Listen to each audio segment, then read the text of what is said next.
The critical patriot देखने वाले सब दोस्तों को खुशामदीद। आज मेरे साथ न्यूयॉर्क से शरीक गुफ्तगू हैं जनाब शहजाद नासिर साहब। वो दानिश्वर और सहाफ़ी हैं, उसके साथ साथ वो एक पंजाबी नेशनलिस्ट भी हैं। वो लाहौर में पैदा हुए और उन्होंने रोज़नामा जंग के साथ कराची में काम किया। उनके वालिद साहब मुख्तार महमूद साहब ने भी नवाए वक्त और जंग में काम किया। गोया वो एक सहाफ़ी के बेटे हैं। शहजाद नासिर साहब, welcome to the show. Thank you. अच्छा शहजाद साहब, ये बताइएगा कि आप पंजाबी नेशनलिस्ट हैं, तो ये पंजाबी नेशनलिज्म की मूवमेंट कब शुरू हुई और इसके प्रोमिनेंट लोग कौन हैं और वो कहाँ कहाँ मुकीम हैं? पंजाबी नेशनलिज्म की जो मौजूदा लहर है वो आप यूँ कह लें सोशल मीडिया के थ्रू 2008 में शुरू हुई है। जी जी। जब हम लोग कुछ लोग कनेक्ट हुए हैं, नज़ीर कूट साहब, मैं था नज़ीर कूट साहब हैं, जमील पाल साहब हैं, तारिक जटाला साहब हैं और शहबाज राई सिंध से थे, कराची से थे। इसी तरह कुछ और लोग भी थे। एक हमारे डॉक्टर समी साहब इस्लामाबाद में होते हैं वो, अब आजकल वो पीछे हट गए हैं। तो वो थे बड़े सख्त पंजाबी नेशनलिस्ट, ये थे। और कुछ नाम अब याद नहीं आ रहे, बाद में इसमें शामिल हो गए। अपने हमारे जो हैं ये खालिद महमूद साहब होते थे, उनकी फौतगी होगी, वो काफ़ी थे। अब तक आफ्ताब सिंधु साहब थे सरगोदा से। तो अभी इसके अंदर बाद में अहमद रज़ा भट्टू साहब शामिल हो गए जी। तो उन्होंने पंजाबी प्रचार तंजीम बनाई, मैं भी उनके बानियों में ही हूँ। तो वो तंजीम को बाकायदा चला रहे हैं। अच्छा, शुरू में 20 लोग थे, फिर वो तकरीबन आहिस्ता-आहिस्ता तादाद 100 हो गई, 200 हो गई, अब तकरीबन 4-5 हज़ार लोग पंजाबी एक्टिविस्ट हो गए हैं। तो काफ़ी यानी ये जो लहर है, ये सोशल मीडिया के थ्रू फैली है। लोग कनेक्ट हो गए हैं, लोगों को पता लग गया, वो काउंटर बयानिया नैरेटिव सामने आया, जो एक पंजाबियों के अंदर एक था, मुल्क और धर्म का, जो उनको फीड किया गया था, उसके मुकाबले में उनको कोई बयानिया नहीं था। क्योंकि पंजाब में कोई ऐसा तज़ाद नहीं है कि आप कह सकें कि जिसकी बुनियाद पे पंजाबी नेशनलिज्म बेस करे। पंजाब को किसी चैलेंज का सामना नहीं है, पंजाबी को। सिंध को चैलेंज का सामना है। वहाँ पर गैर सिंधी प्रोपोर्शन, मतलब सिंधी अपने आप को 60% कहते हैं, जबकि उर्दू स्पीकिंग या दूसरे लोग अपने आप को ज़्यादा कहते हैं जी सिंधी वो 40% हो चुके। चलें 60-40 का रेशियो लगाओ, लेकिन सिंधियों में या बलोचों के अंदर इस चीज़ का वो है कि हमारा जो आबाई इलाके हैं, उसमें हम मिनॉरिटी में चेंज हो रहे हैं। इसलिए उनके रिएक्शन में वो सिंधी या बलोच नेशनलिज्म मौजूद है। कराची में भी जो मुहाजिर नेशनलिज्म उर्दू स्पीकिंग से मुराद, वो इसीलिए था कि हम लोग, कराची हमारा शहर है, उसमें दूसरे लोग आते हैं और यहाँ पे जॉब वगैरह करते हैं, हमारे वसाइल पे काबिज हैं। और उनको ये भी था कि कराची में हम लोग मिनॉरिटी में चेंज हो रहे हैं, और वो हो भी गए। लाइक इस वक्त मेरे अंदाजे में मुहाजिर उर्दू स्पीकिंग कराची में 35% से 40% है। 60% जो है आबादी नॉन उर्दू स्पीकिंग की हो गई है। तो डेमोग्राफिक बैलेंस जो है वो चेंज हुआ है, यानी सिंध और बलूचिस्तान में, और उसके रिएक्शन में वहां पे बड़ा स्ट्रॉन्ग नेशनलिज्म है। अच्छा, अच्छा पंजाब के अंदर ये नहीं है। जी पंजाब को शहजाद किसी साहब, चैलेंज का सॉरी सामना सॉरी नहीं। फॉर सॉरी फॉर इंटरप्शन, लेकिन पंजाबी नेशनलिस्ट जो हैं बुनियादी तौर पर क्या चाहते हैं, क्या डिमांड्स हैं उनकी? दो तीन बड़ी डिमांड्स क्या हैं? जी, पंजाबी सबसे पहली बात तो हम ये चाहते हैं कि पंजाबी जुबान हम्म पंजाबी जुबान जो है उसका कायदा पढ़ाया जाए, बाकायदा उसको तस्लीम किया जाए, सूबाई हम्म जुबान के तौर पर उसको तस्लीम किया जाए। पंजाबी को बतौर जुबान तस्लीम नहीं किया जाता ऑफिशियली। तो हमें वो एक तो जुबान तस्लीम करानी है। दूसरा, हम ये चाहते हैं कि प्राइमरी क्लास में एटलीस्ट पंजाबी कायदा पढ़ाया जाए, ताकि बच्चे पंजाबी जुबान से वाकिफ हो जाए। और पंजाबी जो है, पंजाबी बोलने पे पाबंदी खत्म की जाए। पंजाब असेंबली में पंजाबी नहीं बोल सकते, या तो स्कूलों में आप पंजाबी नहीं बोल सकते। बल्कि बहुत से वाकयात ऐसे रिपोर्ट हुए हैं कि जहाँ पर बच्चे को पंजाबी बोलने पर मारा पीटा गया, ज़लील किया गया, इंसल्ट की गई। तो एक कल्चर बन गया है कि पंजाबी बोलना एक इंसल्ट की बात है, एक गँवार, पेंडू, जाहिल की ज़ुबान है। तो हम ये नहीं चाहते, हम ये चाहते हैं कि पंजाबी को एज़ अ ज़ुबान तस्लीम किया जाए, ये हमारी मदर टंग है। अब तो लोगों को ये हो गया है, पंजाबियों की बेशऊरी का आलम ये हो गया है कि वो ये समझते हैं कि मादरी ज़ुबान में जो माँ बोले, यानी अगर मेरी माँ उर्दू बोल रही है, तो मेरी मादरी ज़ुबान उर्दू है। चाहे मैं लाहौर या शेखुपुरा में रहता हूँ या सरगोधे में रहता हूँ। उनको ये नहीं पता कि मादरी ज़ुबान इलाके से होती है, जो आपका ख़ानदान या आपका हिस्टोरिकली बोल रहा है। अगर आपकी माँ ने इनफरादी तौर पर उर्दू बोलनी शुरू की है, इसका मतलब ये नहीं आपकी मादरी ज़ुबान उर्दू हो गई है। लेकिन बहुत से पंजाबी मर्दमशुमारी जो कॉलम में वो लिख देते हैं, सेंसस में कि जी मेरी मादरी ज़ुबान उर्दू है क्योंकि मेरी माँ उर्दू बोल रही है। चाहे वो बतौर फैशन उर्दू बोल रही है। जी मेरा जी। मकसद ये पॉइंट को क्लियर करना है, ये बहुत अहम बात है। ये बड़ा बारीक नुक्ता है और ये पंजाबी में बड़ी गलतफ़हमी है। मैं किसी ज़ुबान के खिलाफ नहीं हूँ। हम्म, उर्दू जो है राब्ते की ज़ुबान है और गौसो बज़िंजो का एक बयान मुझे याद है, उसने कहा उर्दू तो माशाअल्लाह से भी ताकतवर है। अब उर्दू बड़ी खूबसूरत ज़ुबान है और मैं खुद भी उर्दू का राइटर हूँ, उर्दू अखबार में काम किया है। मेरा मकसद ये है कि हम किसी ज़ुबान से मुकाबला नहीं कर रहे। मेरा मकसद ये है कि हम पंजाबी को उसका जायज़ हक दें, जैसे सारी दुनिया में अब तो यूएनओ भी कहती है कि ज़ुबानों को उसका राइट देना चाहिए। अभी बहुत से लोग हैं बेचारे, उनको नहीं पता, बिल्कुल सेंस नहीं, वो कहते हैं जी ये तो तअस्सुब की बात कर रहे हैं। अब अमेरिका में रह के ऐसी बातें कर रहे हैं। जबकि अमेरिका में खुद यहाँ पर मुख्तलिफ कौमें जो है अपने मुल्क का, अपनी ज़ुबान का डे मनाती है।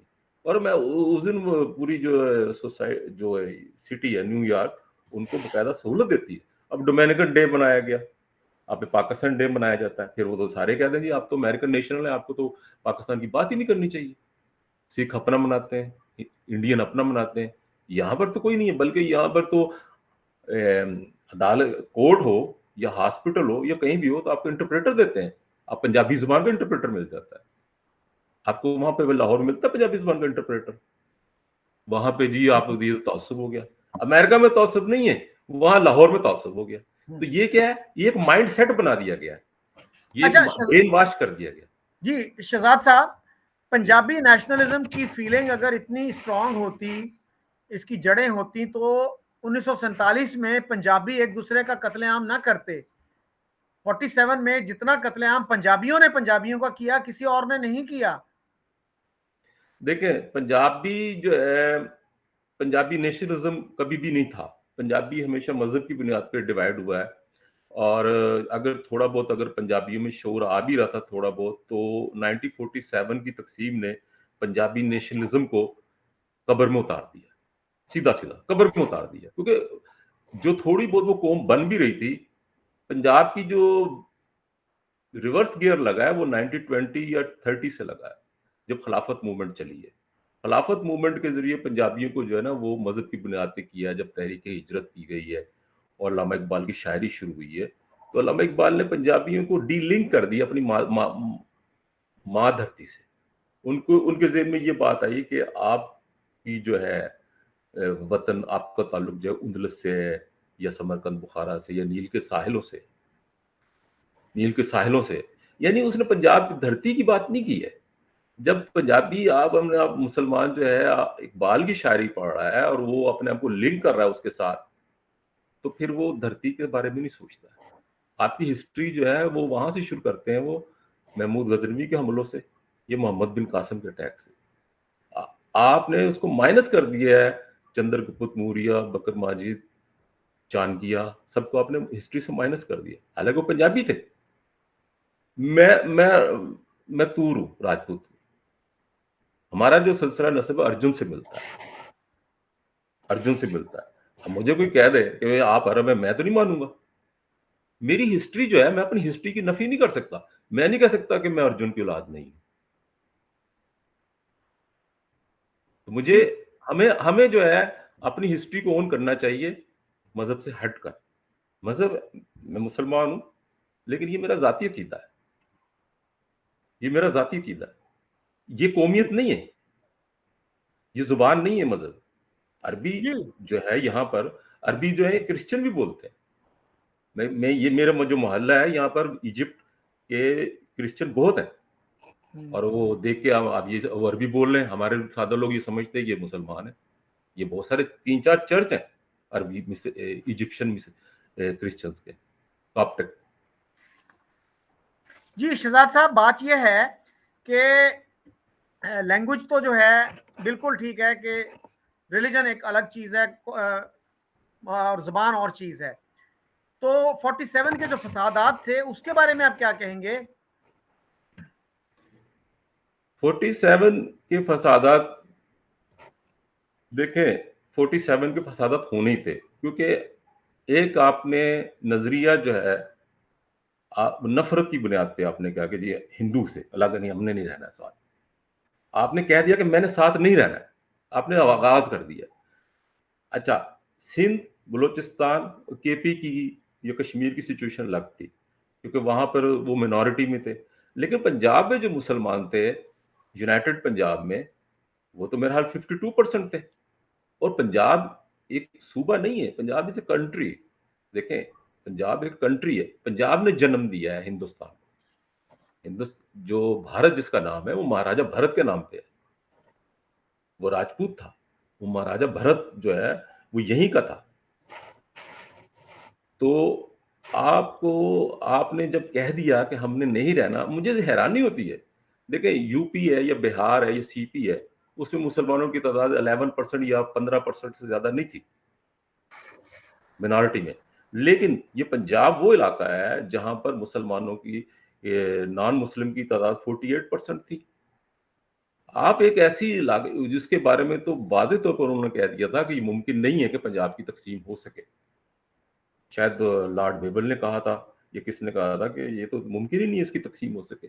मेरा ख्याल है मुस्लिम लीग को ये अंदाजा ही नहीं था, ये इनकी इतनी स्टडी नहीं थी कि वो अंदाजा लगा सकते। उन्होंने सादा लोई में ये समझ लिया था कि पूरा पंजाब हमें मिल जाएगा। पटेल ने ये बात कही थी ना कि जब आप तजवीज दी, पहले गांधी और नेहरू भी उस पर एग्री थे, तो पटेल ने कहा था कि नहीं, जब जब मुल्क तकसीम हो सकता है तो उसी बुनियाद पे टू नेशन थ्योरी पे सूबा भी तकसीम होगा। और वो कांग्रेस ने तो ये कहा था कि चलो डिस्ट्रिक्ट वाइज तकसीम कर ले, तो ये इसको तहसील वाइज ले गए थे मुस्लिम लीग। इनकी और गलती, ये तहसील वाइज इन्होंने तकसीम करवा दी, वरना डिस्ट्रिक्ट वाइज भी बात बन जाती। तो इन्होंने तो बड़ा नुकसान किया अपना। इनको बिल्कुल तारीख का, खास और पंजाब के बारे में इनको बिल्कुल कोई स्टडी नहीं थी। कोई इन्होंने स्टडी ग्रुप नहीं बनाया था कि उसका रिजल्ट क्या होगा और उसके रिपरकशन जो है आगे से काउंटर अटैक क्या होगा। और खास तौर पर जब आप उसके बाद आपने खुद जब मजहब की बुनियाद पे मुल्क बनाया है, तकसीम भी हो गई है, उसके बाद फिर आपने वेस्ट पंजाब में हमलों को रोकने के लिए कुछ नहीं किया, कोई इकदाम नहीं किया, बल्कि हौसला अफजाई की। पीरों ने और जागीरदारों ने और मुसल्लह जत्थों ने अटैक किया, और वो पिड्डी और अटक वगैरह में जो कत्लेआम हुआ, लोगों को निकलना पड़ा, सिखों और हिंदुओं को। तो उसके बाद फिर मशरकी पंजाब में जो भी वो हुआ, इन्होंने ये नहीं सोचा कि मशरकी पंजाब में मुसलमानों पे क्या गुजरेगी। ये इनकी समझ थी। उसको उसको हमने भुगता, हमारे बुजुर्गों ने भुगता। जाहिर है, मेरा दादा जो है गुरदासपुर से आया था, तो वो बड़ी खौफनाक, वो तो यही कहते थे, मैंने छोटे होते यही सुना था, जो वड कुट हुई सी, जो उजाड़ा फिरिया सी। जी। तो लोगों ने तो कोई कुर्बानी नहीं दी है पाकिस्तान के लिए। कत्लेआम तो पाकिस्तान का अनाउंस होने के बाद हुआ है। ये कहना गलत है कि पाकिस्तान किसी कुर्बानी से बना है। पाकिस्तान बना है ऐलान होने के बाद, ये ब्रिटिश से जब तकसीम हिंद कांग्रेस गांधी जी एग्री हो गए तब बना है। जी शहजाद साहब, आपने प्रोफेसर इश्तियाक अहमद की किताब देखी होगी पंजाब के फसादात पे, और वो सबसे डिटेल्ड स्टडी है इन फसादात की। तो उनका भी कहना है, और उसके अलावा बेशुमार और किताबें भी हैं जैसे फ्रीडम एट मिडनाइट है, वो सब ये कहते हैं कि मार्च के महीने में रावलपिंडी में फसादात शुरू हो गए थे। इवन जस्टिस मुनीर ने भी ये बात मानी है। और हमें बहरहाल अब स्कूलों कॉलेजों में और इवन हमारी जो बड़ी यूनिवर्सिटियों में भी ये चीज़ नहीं पढ़ाई जाती कि हमने जो कुछ किया, सिर्फ ये बताया जाता है मशरकी पंजाब में बहुत जुल्म हुआ।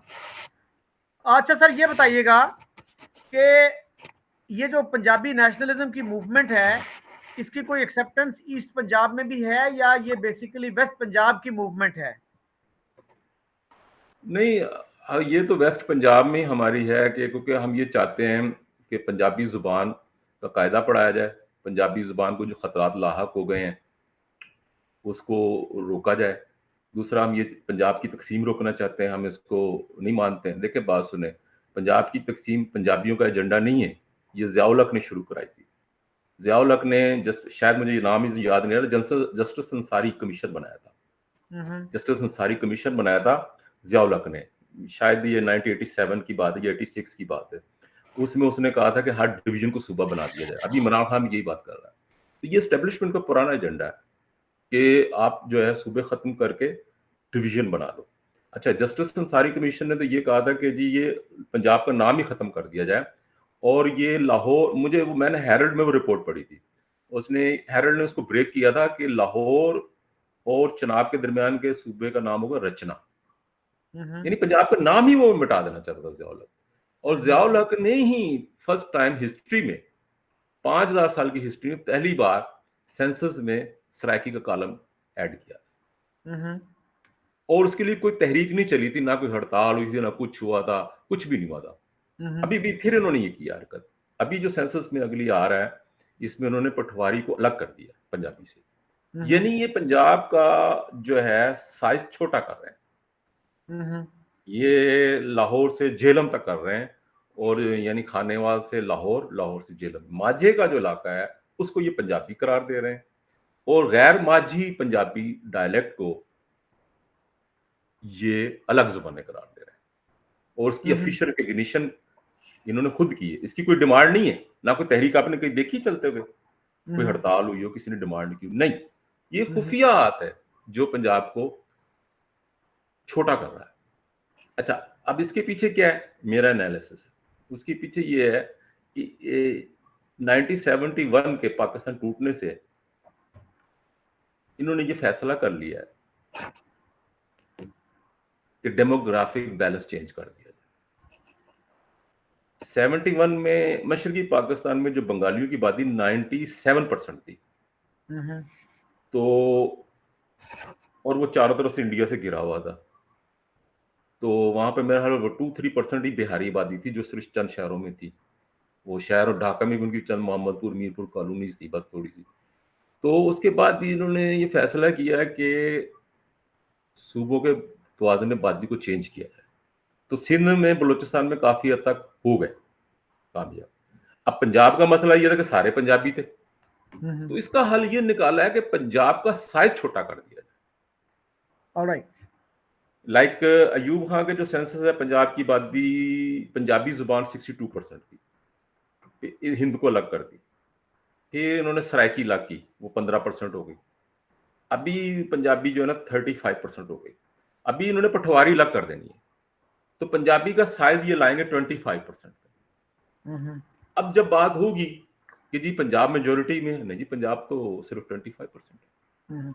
ये बताइएगा कि ईस्ट पंजाब में क्या सूरत हाल है आपका? ईस्ट पंजाब में लोगों से राब्ता होता है? नहीं, मेरा नहीं, ईस्ट पंजाब से कोई राब्ता नहीं है, लेकिन ये है कि पंजाबी जो हैं, दोस्तों से पता चलता है कि वो जो है पंजाबी जो है उसमें काफ़ी इंटरेस्ट है, और वो आते भी हैं लोग, काफ़ी शायर अदीब वगैरह मैंने देखे, लेकिन मेरा कोई राब्ता नहीं है। अच्छा, कहीं ये मूवमेंट जो है, कुछ लोग ये समझते हैं कि जी ये दोनों पंजाब जो हैं उनको मिला के एक नया मुल्क बनाने की तहरीक है, इसके बारे में आप क्या कहते हैं? नहीं, ऐसी कोई बात नहीं मैंने सुनी कि लोग जो है पाकिस्तानी वो से पंजाबी नेशनलिस्ट कहते हैं कि ठीक है, अब जो हो गया हो गया। असल अब ये जो ना, ये पंजाब हमारा ही है, और वो अलग हो गए, वो लग रहे हैं। लेकिन ये है कि लोग ये चाहते हैं कि दोनों पंजाब के दरमियान बॉर्डर सॉफ्ट हो जाए, और ट्रेड हो, और लोग जो है पंजाबी जो है अपने आबाई घरों को देख सकें, आना जाना हो जाए।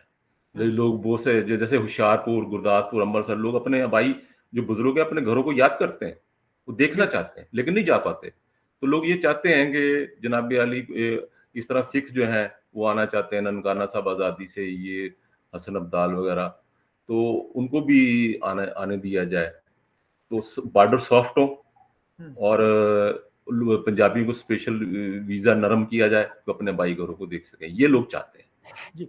अच्छा शहजाद साहब, आपको इल्म है कि डॉक्टर चंद्र शर्मा हैं, बॉस्टन में रहते हैं और वो पंजाबी हैं, उन्होंने दोनों मुल्कों के दरमियान जो है नफरत को ख़त्म करने के लिए एक ऑर्गेनाइजेशन बनाई है, 5 रिवर्स फ्रेंडशिप फोरम। तो उसके तहत उन्होंने डॉक्टर इश्तियाक साहब को और मुझे बुलाया है। हम अक्टूबर में इंशाल्लाह वहाँ जाएंगे और कोशिश करेंगे कि जो पाकिस्तानी और इंडियन डायस्पोरा है उनसे कुछ इंटरेक्शन कर सकें और कुछ ऐसी प्रोग्रेस कर सकें, कुछ ऐसी मूवमेंट शुरू हो सके कि दोनों मुल्कों के दरमियान जो है वो नफरत ख़त्म हो और दोनों मुल्कों में दोस्ती हो, मोहब्बत हो, ताकि दोनों मुल्कों के गरीब आवाम का फ़ायदा हो। बिल्कुल दोनों मुल्कों के दरमियान ट्रेड खुलनी चाहिए। देखिए मेरी बात सुने, पाकिस्तान की 1965 की वार से पहले 70% ट्रेड इंडिया के साथ ही थी। अभी ये पंजाब तो एक ही था, तो देखें ये दोनों तरफ क्या फासला है।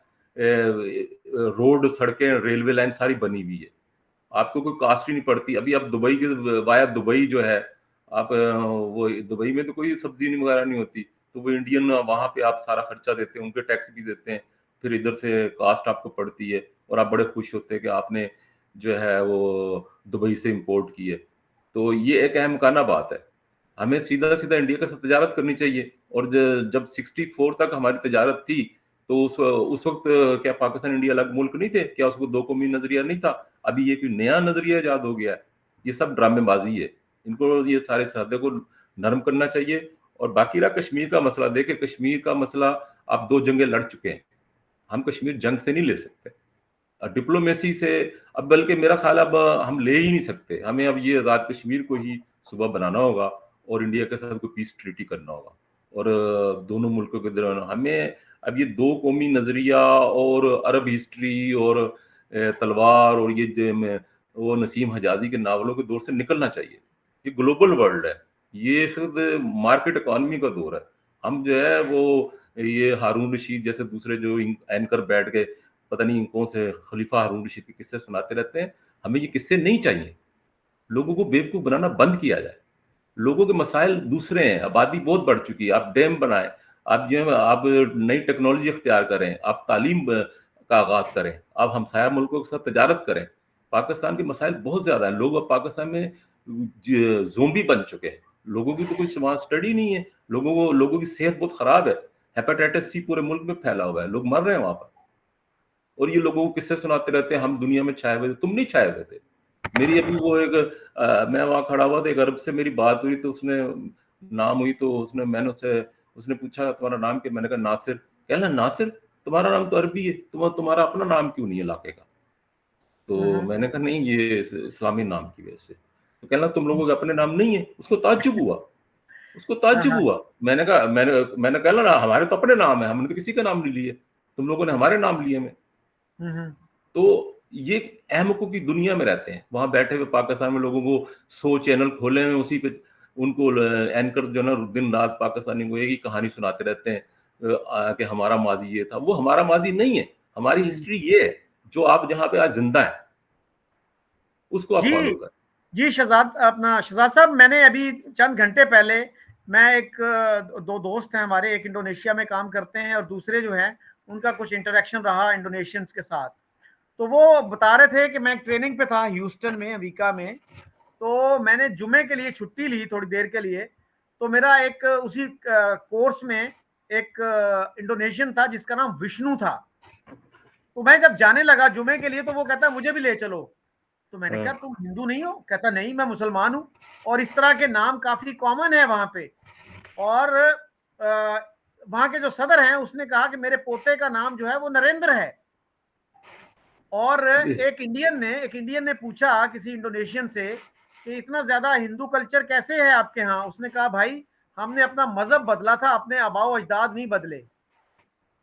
बिल्कुल, उन्होंने बिल्कुल दुरुस्त कहा। हमारी जो है ना, इन्होंने बाइज्दाद बदलने की कोशिश की। अब देखें, ये चीज़ शुरू हुई ख़ास तौर पर कम से कम अयूब खान के दौर से।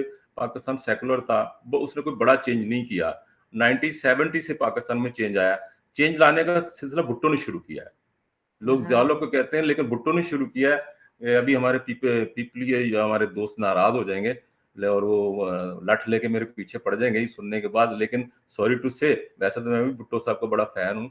लेकिन मैं ये कहता हूँ कि भुट्टो साहब ने ही जो आप कहना चाहिए कि पैन इस्लामिज्म और इसे अरबों का जो पेट्रो डॉलर पेट्रो रियाल जो है वो ऐंठने के लिए भुट्टो साहब ने इस्लामी कॉन्फ्रेंस और इस्लामी उम्मा का नजरिया छेड़ा था। और उसके बाद अच्छा किया उन्होंने, लोगों को निकाला, पासपोर्ट इजी किया। लेकिन ये भुट्टो साहब इस्लामी लीडर बनने के चक्कर में, और अफगानिस्तान में फौजी मुदाखलत का आगाज भी उन्होंने किया था। ये मुजाहिदीन, ये सियाफ और बानी भुट्टो साहब नहीं बुलाए थे। उसी जमाने में मुजाहिदीन तंजीमें बननी शुरू हुई थी। अफगानिस्तान में मुदाखलत की बुनियाद रखने वाले भुट्टो साहब हैं। कश्मीरियों का बहुत बड़ा ये कश्मीर इशू, बल्कि 65 की जो वार के बानी भी भुट्टो साहब ही हैं। अयूब खान तो जंग चाहता भी नहीं था। 1962 में जब उन्होंने कहा कि चाइना ने कहा जी आप ले लें, तो अयूब खान ने नहीं लिया था, अटैक नहीं किया था इंडिया पे, इसलिए 62 में। कि जी। तो जी हालांकि वो अयूब खान चाहता तो कर सकता था, लेकिन वो कहा नहीं, हम वो तो कहता हम तो ज्वाइंट डिफेंस की बात की थी नेहरू के साथ। हम्म। तो ये 65 की वार तो भुट्टो साहब का एडवेंचर था। तो उसकी फिर उसके बाद तो फिर चल से चल आप देखें, उसके बाद 71 में हमने उसका रिजल्ट लिया। फिर उसके बाद इन्होंने जो है क्या किया है, अफगान जिहाद। और उसके बाद फिर जियाउल हक ने तो जनाब अली, फिर उसका भी सर्वाइवल इसी बात पर थी। जियाउल हक की, जियाउल हक की सर्वाइवल इसी बात पर थी। उसने तो फिर, उसकी तो कोई पॉलिटिकल बेस थी नहीं जियाउल हक की, तो उसने फिर पूरा जोर इसी पे लगाया। और उसने तो एक काम तो ये किया है कि कौम को नॉन पोलिटिकलाइज किया जाए। नॉन पोलिटिकलाइज करने के लिए उसने एक तो रिलीजन कार्ड खेला है, कौम को लगा दिया, दूसरी तरफ क्रिकेट में लगा दिया। क्रिकेट भी उसी के जमाने में बहुत ज्यादा उठी थी, वरना पहले तो हॉकी होता था। अच्छा, फिर इस जियाउल ने ये किया कि एक काम जो बड़े अहम नुक्ता है, इस पर मैं लिख भी चुका हूं कई बार। जियाउल ने काम ये किया था कि हिस्ट्री को चेंज किया। उसने बारीक नुक्ता ये किया कि पहले हड़प्पा सिविलाइजेशन कहलाती थी, जी। उसने हड़प्पा सिविलाइजेशन की जगह इसको वादी सिंध की तहजीब करार दिया, दानिशवरों ने। उस इससे बड़ा फर्क पड़ गया। अब वो ये हुआ कि उस सिंधी नेशनलिस्टों को उसने साथ मिलाया काउंटर करने के लिए पीपी को, और सिंधी नेशनलिस्टों को मिला के कि ये पूरा सिंध था, और मोहम्मद बिन कासिम के दौर से, और हमारा ताल्लुक मिडिल ईस्ट से। यानी उसने जोड़ा है इस पाकिस्तान को मिडिल ईस्ट से, ना कि साउथ एशिया से। साउथ एशिया से उसने कट किया लिंग्विस्टिकली, हिस्टोरिकली। हालांकि असल ये तहजीब हड़प्पा है, उसका सेंटर जो है हड़प्पा है, जो साहिवाल के पास है। जी जी। अच्छा, और इसके और इसका पूरा जो रेंज है वो जमुना रिवर, और ऊपर श्रीनगर और नीचे दीबल तक है। ये एक ही खत्ता है, और उसकी मेजोरिटी जो है पंजाब में। जी जी। आर्यवर्त, ये आर्यवर्त था, और उसी इलाके में यही यही वेद लिखी गई है, यही सारे मज़ाहब, हिंदू मजहब की आगाज भी पंजाब में हुआ, सिख मजहब का आगाज भी पंजाब में हुआ। अब इन्होंने इसको कट किया है कि नहीं जी, हम हड़प्पा तहजीब से नहीं है ताल्लुक, हमारा ताल्लुक इंडस सिविलाइजेशन से, और इंडस सिविलाइजेशन का सेंटर जो है मोहनजोदड़ो सिंध है, और ये सारा सिंध था। ऐसा नहीं है, इसका ताल्लुक मौजूदा सूबा सिंध से नहीं है, इसका ताल्लुक इंडस रिवर से है। इंडस रिवर जो है वो है सेंटर, और उसके उसका नाम पे सूबे का नाम है। सूबे के नाम, सूबे की वजह से इंडस सिविलाइजेशन नहीं है। ये एक बड़ी तारीखी गलतफहमी, ज़ियाउल हक के ज़माने में बड़ा सिस्टम, बड़े अच्छे-अच्छे लोग इसमें गलतफहमी का शिकार हैं। हमें ये पॉइंट क्लियर करना चाहिए कि हमारी जो तहज़ीब है हड़प्पा सिविलाइजेशन है। इंडस सिविलाइजेशन ज़ियाउल हक का दिया हुआ नाम है, और हड़प्पा तहज़ीब का सेंटर जो है पेशावर से लेकर जमुना तक है, और श्रीनगर से लेकर दीपल तक है। मौजूदा सूबा सिंध इसका एक छोटा पार्ट है। अच्छा शहजाद साहब, हमारे यहाँ तो बिल्कुल भी क्लैरिटी नहीं है। हमारे जो कमेंटेटर्स हैं, पब्लिसिस्ट हैं, वो जब बात करते हैं ना चाइना की, तो उनको बड़ा क्रेडिट देते हैं कि चाइनीज जो है ना वो 5,000 साल पुरानी तहजीब के वारिस हैं। लेकिन हम उस क्रेडिट नहीं लेना चाहते उस तहजीब का, उसको हड़प्पा सिविलाइजेशन कह दें या मोहनजोदाड़ो सिविलाइजेशन कह दें, तो हमें तो पता ही नहीं है कि हमारा ताल्लुक किस तहजीब से है। तो ये एक बड़ी ट्रेजेडी है। और ये बकायदा जनाबी आली, ये ब्रेन वॉश किया गया, खासतौर पर ज़ियाउल हक के दौर में। इन्होंने ये किया है कि कोशिश की है कि जितने भी लोग हैं उनको बाहर से साबित किया। जैसे अब अराई हैं, हमारी अराई बरादरी है, वो लोकल है, उनका डीएनए चेक कर लें, वो सारे अराई हैं, यहीं के अराई। लेकिन उनको अरबी से मिलाया गया कि वो जो अरीहा, वो इराक की छावनी से निकले थे, और वो मोहम्मद बिन कासिम के साथ आए थे, यानी वो अरब थे। सैयद वो अरब है, कुरैशी अरब है। अच्छा जी, अब तो जटों को भी कर दिया कि वो जट भी अरब से आए थे। हालांकि जाट जो है वो आर्यन नस्ल है, राजपूत आर्यन नस्ल है, गुज्जर ये सारे लोकल है, हम लोग लोकल ट्राइब है। पृथ्वीराज चौहान क्या था, वो भी राजपूत था। रंजीत सिंह क्या था, वो जट था। ठीक है।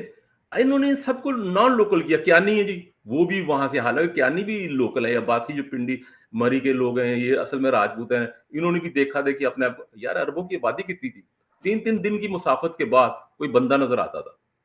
मुझे बताएं, आज भी सऊदी अरब की आबादी लाहौर शहर से कम है।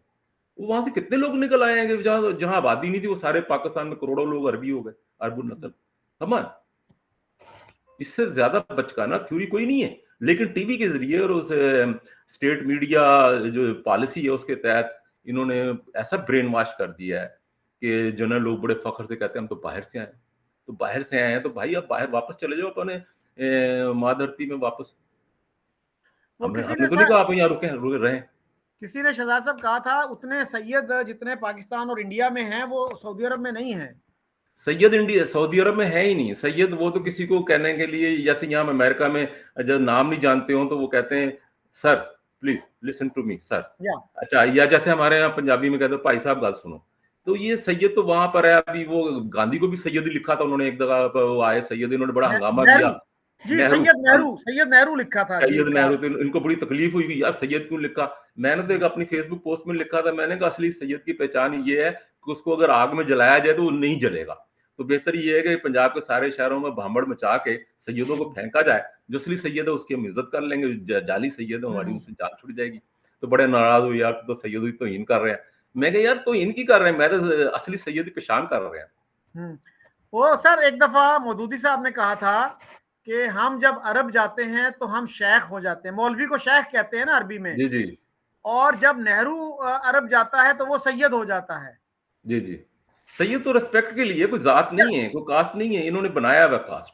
या मैंने देखा है कई फिल्मों में अगर अरबी सब टाइटल्स चल रहे हो ना तो वो मिस्टर के लिए सैयद का लफ्ज यूज करते जी हैं। जी, सैयद मिस्टर के लिए, जनाब के लिए। किबला, जैसे उर्दू में कहते हैं किबला साहब। अच्छा सर ये बताइएगा, एतजाज अहसन ने जो किताब लिखी थी इंडस सागा, जी। उसको कैसे देखते हैं आप? नहीं, मैंने इत्तेफाक से वो किताब नहीं पढ़ी तो इंडस सागा के बारे में, लेकिन ये है कि मैंने आपको अपना नुक्ता नज़र दे दिया है कि मैं इस नज़रिए के खिलाफ हूँ कि जो है ना इंडस सिविलाइजेशन एक सेपरेट सिविलाइजेशन है, या इंडस सिविलाइजेशन मौजूद थी। ये इंडस सिविलाइजेशन नहीं, ये हड़प्पा सिविलाइजेशन है। और इंडस एक रिवर है जो कि हड़प्पा तहजीब में बहता था और बहता है अब भी, और चनाब झेलम रिवर ट्रिब्यूटरी है और ये एक ही कौम थी। ये मैं मान सकता हूँ कि जनाब अली बाद में आर्यन ट्राइब जो है जब आबादी ज्यादा हो गई तो वो गंगा जमुना की तरफ बढ़ गए।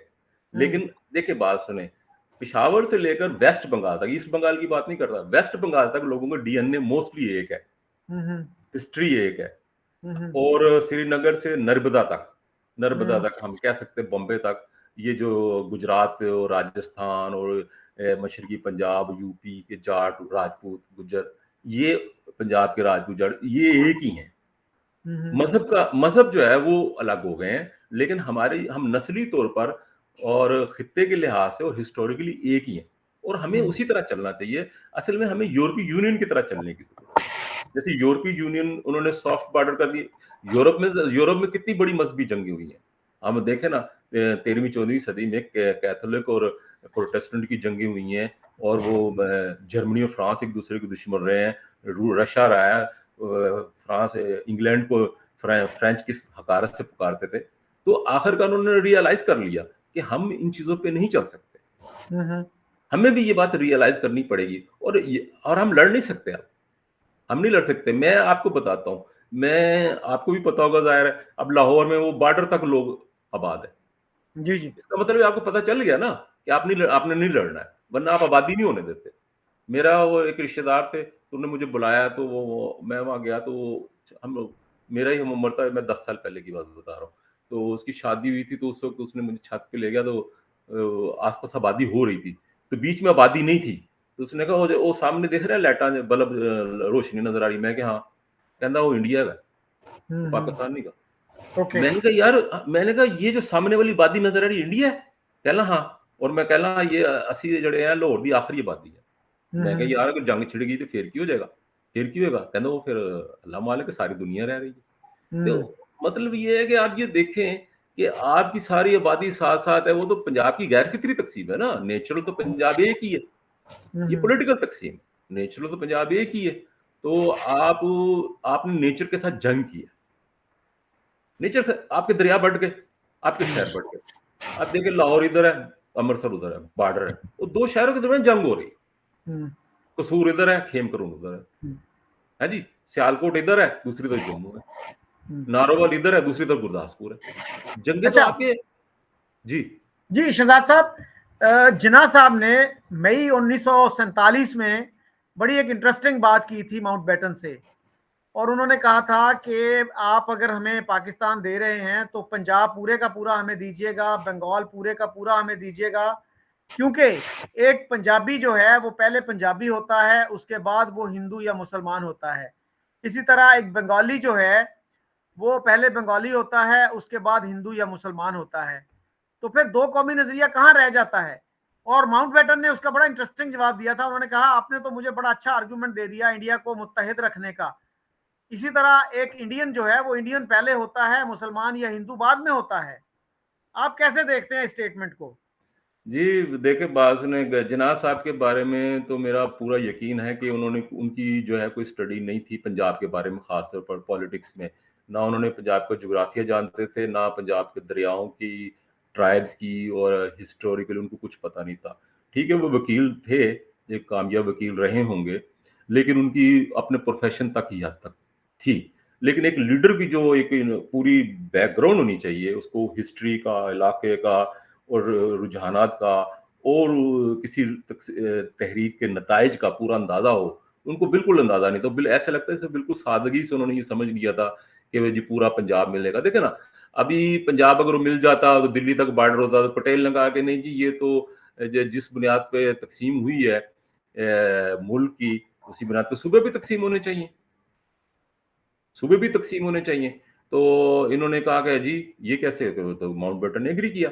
अब देखें मेरी बात सुनिए, पंजाब की सिचुएशन बिल्कुल यूनिक थी।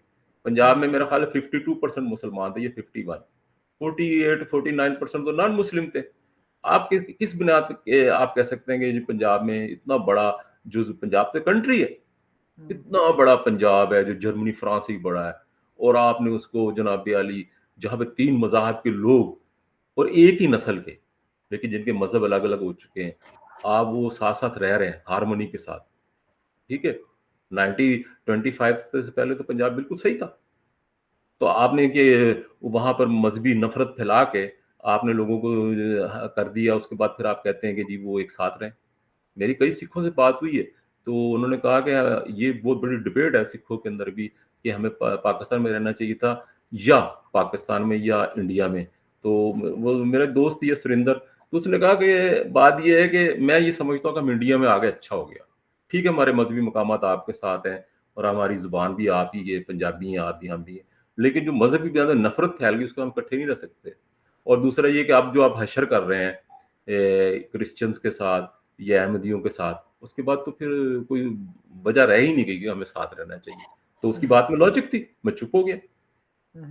तो जिनाह साहब को मैं ये समझता हूँ कि हिस्ट्री का अदराक नहीं था, बल्कि और लियाकत अली को तो बिल्कुल ही कुछ नहीं पता था। लियाकत अली को तो कुछ बिल्कुल, अब देखें ना सरदार शौकत है याद, ये किसने लिखा है अपनी बुक में कि वो पटेल ने तजवीज़ दी, लेटर भेजा था कि आप कश्मीर ले लें, हमें हैदराबाद दक्कन दें। तो उन्होंने कहा मैं कश्मीर की वो पहाड़ियों के बदले मैं दक्कन तो नहीं छोड़ सकता, वो तो सोने की चिड़िया है।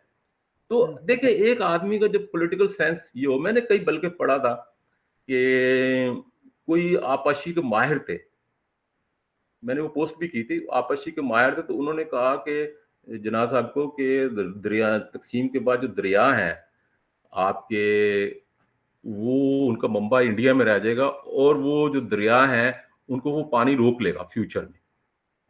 तो कहने लगे जिन्ना साहब ने मेरी बात नहीं सुनी, उन्होंने कहा ये कैसे मुमकिन है? एक इंजीनियर जो था आपाशी का माहिर, वो ये बात उसको वार्न कर रहा था कि आगे चल के ऐसा होगा, और वो हो गया। लेकिन जिन्ना साहब को इतना नहीं था कि ऐसा हो सकता है। मुझे बताएं ये कैसी लीडरशिप थी? जी ये मैंने मैं हकायक जी की बात कर रहा हूँ, मैं मुखालफत की बात नहीं कर रहा। जी देखो शहजाद साहब, लोगों ये की मैंने खुशी, एक एक प्रोफेसर साहब हैं, उनका मैंने इंटरव्यू किया था जिन्होंने वाटर के इशू पे काम किया था। वो ये बता रहे थे कि जिन्ना साहब से किसी ने कहा कि आप पानी का मसला जो है ना पार्टीशन से पहले पहले हल कर लें मुज़ाकरात के जरिए। तो उन्होंने कहा था कि मैं जो है ना हिंदुओं की मिन्नत समाजत करने से बेहतर है कि मेरा मुल्क जो है ना बेशक जी, जी। बंजर हो जाए। देखें आप, ये बयान है। ये कि कोई बयान है, मतलब कि बिल्कुल बचकाना बयान है। मुझे हैरानी हुई वो बयान पढ़ के, मैंने पढ़ा है वो, तो कि मेरा मुल्क बंजर हो जाए, ये तो मुमकिन ही नहीं है। आप पाकिस्तान काहे के लिए ले रहे हैं? इसलिए ले रहे हैं कि हम एक तरक्की याफ्ता खुशहाल मुल्क बने। देखें, पाकिस्तान के पीछे वजह ये थी इकोनॉमिक रीज़न, जो मुझे एक समझ में आए। ब्रिटिश के अपने मफादात होंगे, क्योंकि ये इसका फैसला तो अमेरिका ने कर दिया था कि आपने तक़सीम करना है। क्योंकि आपकी जो तो सैलरीज़ थी ब्रिटिश की, उस वक़्त अमेरिका ही दे रहा था, ब्रिटिश कंगाल हो चुका था, उसके बाद कुछ नहीं था। उसके बाद ब्रिटिश जो है ना अपना, जो याल्टा कॉन्फ्रेंस के बाद ब्रिटिश अपना हिस्सा चाहता था, अपना हिस्सा चाहता था दुनिया की नई तक़सीम में। तो उसमें ये फैसला हुआ था कि जनाब आली जो है, चूँकि मिडल ईस्ट में पेट्रोल निकल रहा था, तो ब्रिटिश चाहता था कि मिडल ईस्ट का इलाका उससे मिल जाए।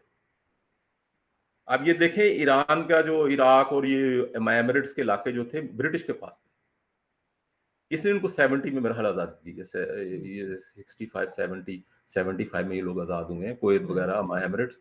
तो उस बुनियाद पे अमेरिका ने इनको फिर कहा था, तो पंजाब की तक़सीम पे एग्री हो गए। उसके ऊपर एग्री होके, इसके बदले इनको अरब मुल्क दिए गए, ब्रिटिश को। ये इन्होंने अपने इकोनॉमिक सर्वाइवल के लिए किया था। और अच्छा नासिर ना अपना शहजाद साहब, आपने बात की थी थोड़ी देर पहले, जब हम रिकॉर्डिंग से पहले बात कर रहे थे, कि एक कसूर के रहने वाले एक हिंदू से आपकी बात हुई जो अब नासिक महाराष्ट्र में रहते जी, हैं। जी। वो ब्रीफली बताइएगा, वो क्या था? वो यहाँ पे मेरे पीछे ये 10 मिनट की वॉक पे इंडियन बाज़ार है। तो मैं वो गया वहाँ पर, तो एक साहब जो थे 45 अराउंड, और वो अपनी वाइफ़ के साथ थे। शी लुक्ड लाइक 35-40, तो उनकी एक जवान लड़की थी 20 साल की। तो वो उन्होंने मुझे रोक के ना पूछा हिंदी में कि ये जो है ये किधर रास्ता होगा ये? तो मैंने उनको बता दिया। तो मैं ये समझा था कि यहीं के होंगे, मोहल्ला आस-पास सारी इंडियन आबादी है। तो मैं समझा कि मैंने कहा अच्छा आप यहाँ के नहीं हो? कह रहे नहीं, हम लोग इंडिया से आए हैं। तो मैंने ऐसे ही बातें चल पड़ी, मैंने कहा कहाँ से? कह रहे हैं नासिक महाराष्ट्र से। मैंने कहा अच्छा आप मराठी हैं? कह रहे नहीं, नहीं मैं पंजाबी हूँ। अब मेरा इंटरेस्ट पैदा हो गया, मैंने कहा भई नासिक जो है वो पुणे से आगे, जो है नागपुर से आगे, तो वहाँ मराठी, तो कह रहे हैं आप पंजाबी कैसे हैं? कह रहा नहीं वो मेरी पैदाइश महाराष्ट्र की है, और मैं पंजाब कभी नहीं गया, लेकिन हम पंजाबी यूँ हैं कि हम लोग कसूर के हैं। तो हमारी वहाँ ज़मीनें थी, हम लोगों को कत्लेआम करके निकाल दिया गया। तो मैंने कहा फिर आप महाराष्ट्र क्यों गए? मतलब आप वहाँ पे क्यों नहीं गए, ये जो इलाके हैं पंजाब, ईस्ट पंजाब? कह रहा नहीं असल में मेरे वालिद की जॉब थी, तो उनकी उस पर तैनाती नासिक में थी। तो फिर ओके, हम लोग ट्रेन पकड़ के सीधे वहीं गए थे। तो ओके। इसलिए फिर मेरी पैदाइश वहीं हुई है, बड़े भाई कसूर के पैदावार हैं।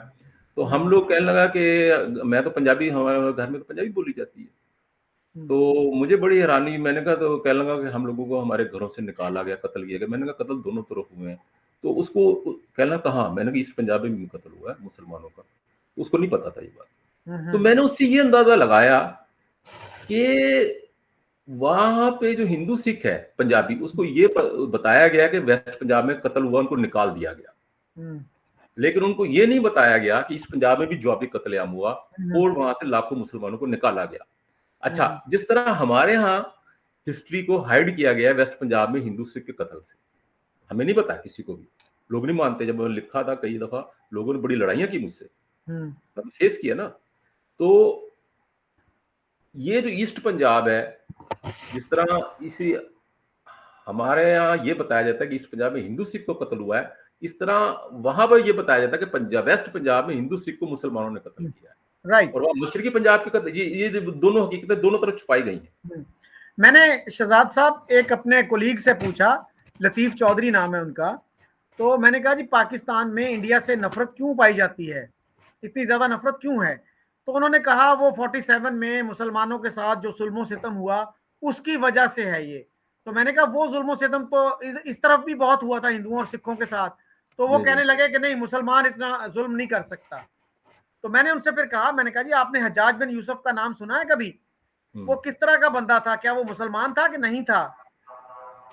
तो ये बड़ा बड़ा मसला है सर, हमें हिस्ट्री जिस तरह से पढ़ाई जाती है। तो मैं सर मुनीर, आप ब्रीफली कुछ कहिए, फिर कंक्लूड करते हैं। नहीं, ये जमहूरियत, आपकी बात सही कि हिस्ट्री वन साइडेड पढ़ाई जा रही है और बायस भी हिस्ट्री है और उसमें हकायक को डिस्टॉर्ट किया गया है। तो अगर लोगों को असल हिस्ट्री पता चल जाए तो फिर मिथ टूट जाएंगे, मिथ टूट जाएंगे और ये पता चल जाएगा कि जिस नजरिया आइडियोलॉजी के लिए हम लोग लड़ते रहे वो तो गलत है, फेक है। देखिए बात सुने, आम आदमी का मसला था ही नहीं रिलीजन। पंजाब में तो कोई यूनियनिस्ट पार्टी पॉपुलर थी, पंजाब में मुस्लिम लीग पॉपुलर नहीं थी क्योंकि यूनियनिस्ट का बड़ा काम था। तो पंजाब में किस तरह उन्होंने पॉपुलर किया है? फिरकावारियत की बुनियाद पे, नफरत फैला के, नफरत फैला के वोट बैंक लिया है। और ये जो पंजाबियों का माइंडसेट चेंज किया गया, पंजाबियों का माइंडसेट जो है बिल्कुल चेंज हो गया है 1947 की पंजाब पार्टीशन से। उसने पंजाबी नेशनलिज्म को, पंजाबी कौमियत जो थोड़ी बहुत रह गई थी उसको कब्र में उतार दिया, बिल्कुल कब्र में उतार दिया। उसके बाद तो डेड हो गया ना। अभी ये थोड़ी सी, अभी ये क्या ना, मुर्दे में थोड़ी सी जुम्बिश पैदा हुई है, वरना जैसे ना कहते हैं सांप जो है वो मुर्दा हो गया, वो थोड़ी सी धूप लगी है, अब थोड़ी सी धूप लग रही है। जी पंजाब से तो जिन्ना साहब बहुत मायूस हो गए थे 1935 के एक्ट के बाद। जब इलेक्शंस हुए तो मुस्लिम लीग की परफॉर्मेंस बहुत खराब थी पंजाब में, और जिन्ना साहब ने यहां तक कहा था कि Punjab is a hopeless place, मैं कभी यहां कदम नहीं रखूंगा। बिल्कुल। और जिन्ना गांधी साहब भी मायूस थे पंजाब में, पंजाब से। गांधी साहब जो है वो पंजाब नहीं आते थे क्योंकि पंजाब ने गांधी और नेहरू, जिन्ना दोनों को रिजेक्ट कर दिया था। गांधी और जिन्ना को रिजेक्ट कर दिया था। पंजाब तो एक किस्म का बड़ा, एक किस्म का सेकुलर पॉलिटिक्स थी पंजाब की। पंजाब को खराब किया है ये जो भाइयों की जोड़ी है ना, अली बरादरान, ये भाइयों की जोड़ी बिल्कुल कमअकल और बेशोर लोग थे।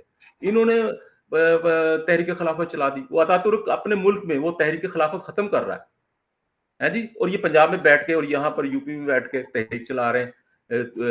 ना 9 में ना 13 में, तू कौन मैं खामखा। ये वो खामखा थे जो पॉपुलैरिटी गेन के लिए इंटेलेक्चुअल, जो माफ कीजिए मुझे वो लफ्ज नहीं इस्तेमाल करना चाहिए, इंटेलेक्चुअल मैस्टरबेशन जिसे कहते हैं, ये वो कर रहे थे।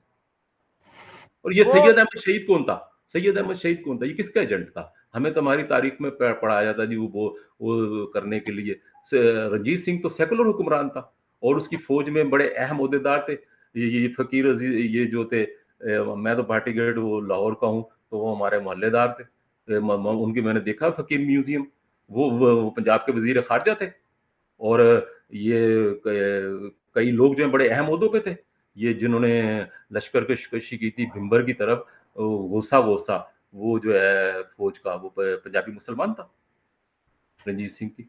जी शहजाद साहब, thank you very much for sparing this time for me. और मुनीर न्याजी के एक शेर से मैं अपनी गुफ्तगू को ख़त्म करना चाहूँगा। तो उन्होंने कहा था, गैर से नफरत जो पाली खर्च खुद पर हो गई, जितने हम थे हमने उसको खुद से आधा कर लिया। बहुत अच्छा, बहुत जबरदस्त बात की। Thank you so much.